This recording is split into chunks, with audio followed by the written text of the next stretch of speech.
செய்தி கதம்பம்.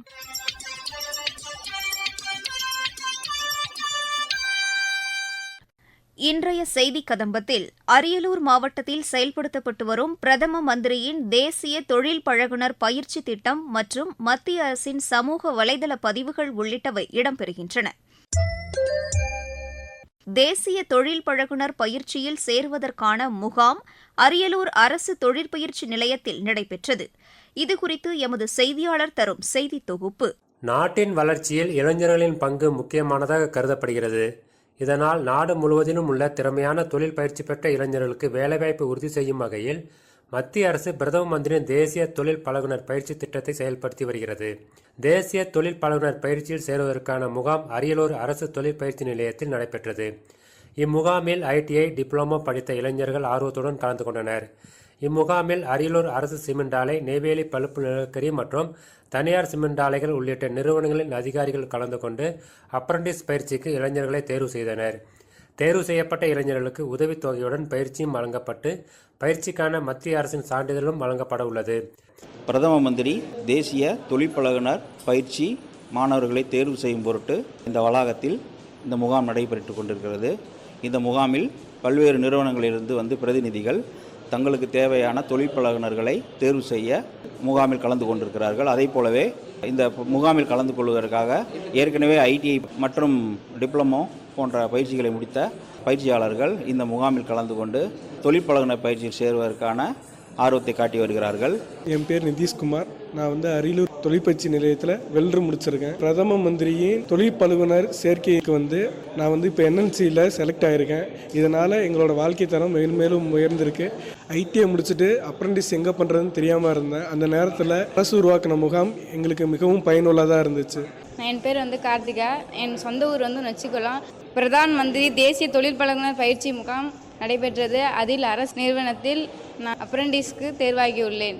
நான் எங்கே வேலைக்கு போகிறேன்னு தெரியாமல் இருந்தேன். இந்த தொழில் பயிற்சி நிலையத்தில் முகாம் நடைபெறதை தெரிஞ்சுக்கிண்டு இங்கே நான் கலந்து கொண்டேன். இந்த முகாமின் மூலமாக நான் என்னோடய வாழ்வாதாரத்தையும் என்னோடய பேரண்ட்ஸோட வாழ்வாதாரத்தையும் நான் மேம்படுத்துகிறதாக இந்த இதில் நான் சேர போகிறேன். மத்திய சர்க்காருக்கு நான் நன்றியை தெரிவித்துக் கொள்கிறேன்.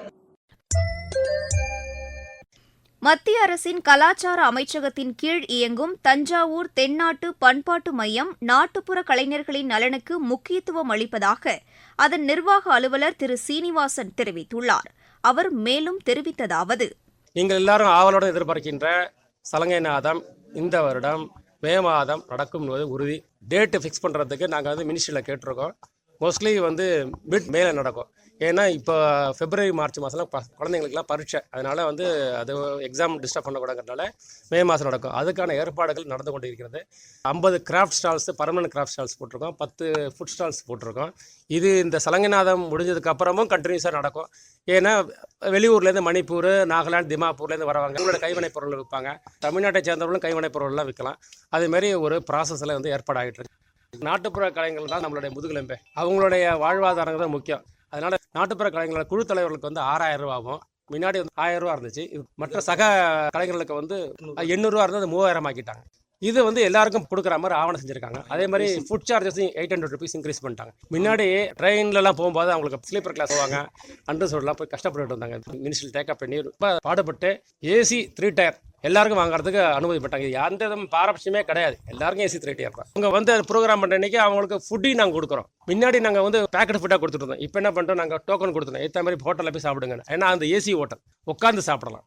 ஃப்ரைடே ப்ரோக்ராம் கொடுக்குறது மட்டும் இல்லாமல் கிராமிய கலைஞர்கள், தப்பாட்டம், கரகாட்டம் இந்த மாதிரி கலைஞர்களுக்கு தமிழ்ச்சங்கம் நடக்குது பார்த்தீங்களா, காசி தமிழ்ச்சங்கம், அப்புறம் இந்த மாதிரி பிரயாகில் நடக்குதுல கும்பமேளா, அப்புறம் தெலுங்கு தமிழ்ச்சங்கம் நடக்குது. அதுக்கும் டீம்ஸ் அனுப்புகிறோம். இப்போ தமிழ்நாடு ஹவுஸுக்கு போயிருக்காங்க, பொங்கல் விழாக்கு, ஆந்திரா பவனுக்கு போயிருக்காங்க. அதே மாதிரி போபாலில் தமிழ் அசோசியேஷன் கேட்டிருக்காங்க. போனதுக்கு முன்னாடி சண்டிகரில் கேட்டாங்க, சண்டிகருக்கு நாங்கள் அனுப்பிச்சோம். அதனால் இந்த கலைஞர்கள்லாம் சும்மா உள்ளூர்லேயே வச்சு கட்டி வைக்காமல் அவங்களுக்கு வெளியில் போன ஒரு எக்ஸ்போஷர் கிடைக்கும். அதனால் விருப்பமாக போகிறாங்க, விருப்பமாக அனுப்புகிறோம்.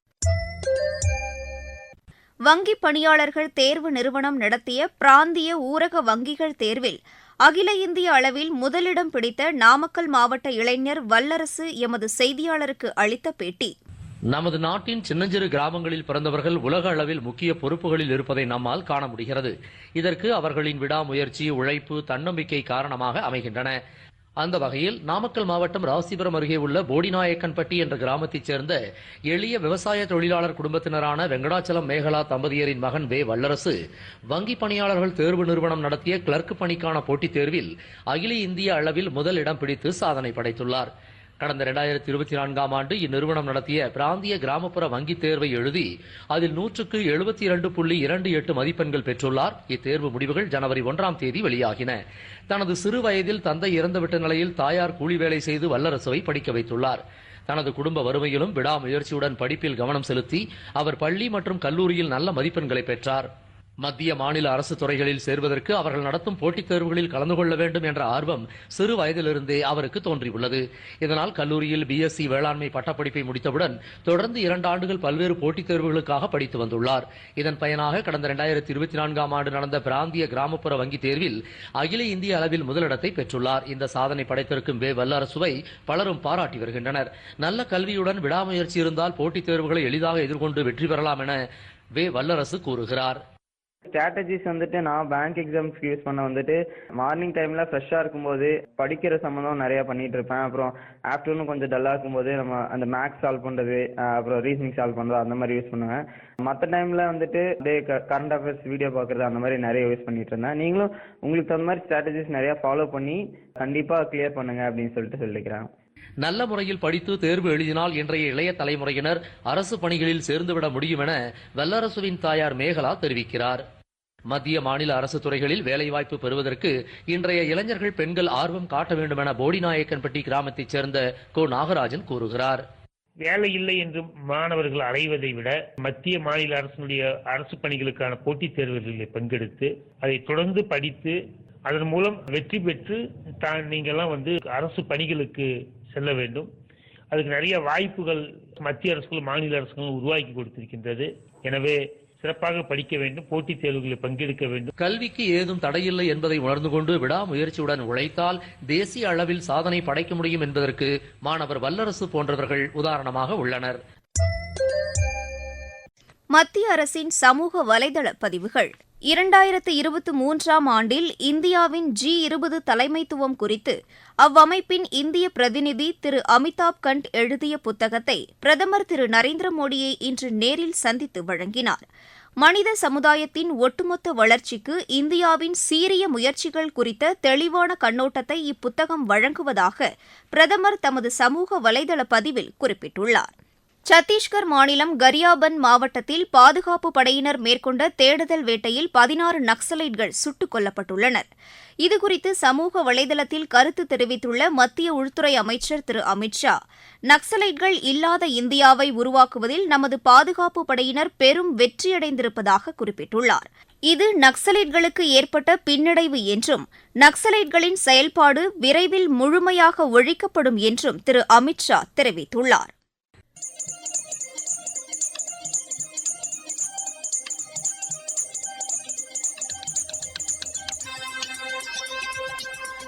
இத்துடன் இன்றைய செய்திக் கதம்பம் நிறைவு பெறுகிறது.